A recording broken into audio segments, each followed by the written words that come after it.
નીતાબેન 5 લોકો, રીવાબેન 7 લોકો, અલીઝાબેન 8 લોકો, પછી નીતાબેન 10 લોકો,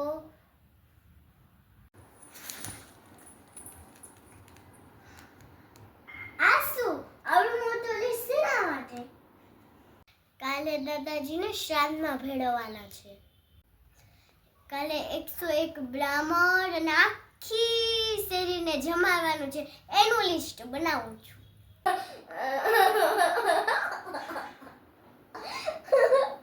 તને એટલું બધું હસવું શેનું આવે છે?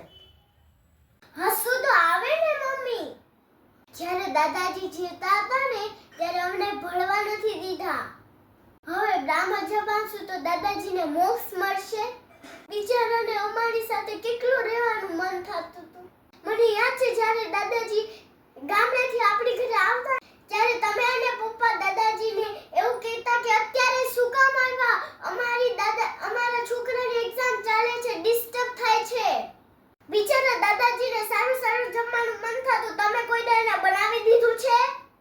હવે તમે 100 બ્રાહ્મણ જમાડશો તો દાદાજી ક્યાંય ખુશ થશે? બિચારાને યાદ નહોતું રહેતું. આપણા ઘરમાંથી બીજાના ઘરમાં વહી ગયા હતા ને તોય તે તમે અને પપ્પા છે ને દાદાજીની ઉપર રાડું પાડતા. જ્યારે માણસ જીવતો હોય ને ત્યારે એને ખુશ કરવાના હોય. તમે જો અત્યારે 100 બ્રાહ્મણ જમાડશો ને તોય તે ખુશ નહીં થાય.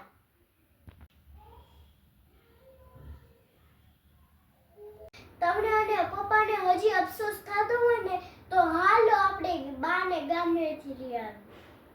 બા સાથે તમે અને પપ્પા શાંતિથી રહેશો ને તો દાદાજીના આત્માને તે શાંતિ મળશે. ભાઈની વહુ તમારી સાથે એવું વર્તન કરશે તો તમને કેવું લાગશે? બા હું તમને લેવા આવી ગઈ. અરે દીકરી તું મને લેવા આવી ગઈ. મને તારી અને ભાઈની બહુ જ યાદ આવતી હતી. બા મારાથી ભૂલ થઈ ગઈ. બા હાલો આપણે હળી મળીને રહીએ. શું તમે પણ મારા જેવી ભૂલ કરી છે? તો તમે પણ મારી જેમ ભૂલ સુધારો. કારણ કે ગઈઢા માણસ નાના બાળક જેવું હોય છે. સુખી રહ્યો, ખુશ રહ્યો. છે ને વિચારવા જેવી વાતો. તમે પણ મારી જેવી ભૂલ કરી હોય તો તમે એ ભૂલને સુધારજો અને લાઈક ને સબસ્ક્રાઇબ જરૂર કરજો. જય માતાજી.